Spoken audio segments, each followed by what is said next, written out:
নমস্কার বন্ধুরা, welcome to Krishna রান্নাঘর। আজ আমি বানাচ্ছি পালং চিংড়ি। দেখুন, পালং শাকটা কেটে নিয়েছি আর চিংড়ি মাছটা লবণ হলুদ মাখিয়ে রেখেছি। এখন সর্ষের তেলের মধ্যে মাছগুলোকে ভেজে নিচ্ছি। বন্ধুরা, মাছ ভাজা হয়ে গেছে আর ওই তেলের মধ্যে এখন আমি দুটো শুকনো লঙ্কা দিলাম আর দিলাম বেশ কিছুটা রসুন।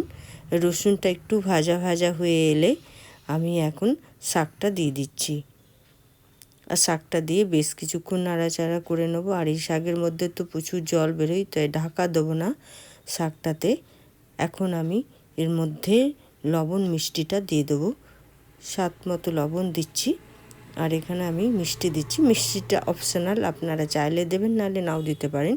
আর এখানে দিলাম কাঁচা লঙ্কা বাটা দিয়ে আমি বেশ কিছুক্ষণ নাড়াচাড়া করে নিচ্ছি। আর এইভাবে রান্নাটা করে নেবো। শাকটাও দেখো সিদ্ধ হয়ে এসেছে। দেখুন, জলটা একটু শুকিয়ে এসছে। এখন দিলাম মটরশুঁটি আর মটরশুঁটিটা দিয়েও বেশ কিছুক্ষণ নাড়াচাড়া করব। বন্ধুরা, এখন দিয়ে দিচ্ছি চিংড়ি মাছ। চিংড়ি মাছটা দিয়ে নাড়াচাড়া করতে করতে এটা ভাজা ভাজা হয়ে গেলে গ্যাসটা অফ করে দেবো।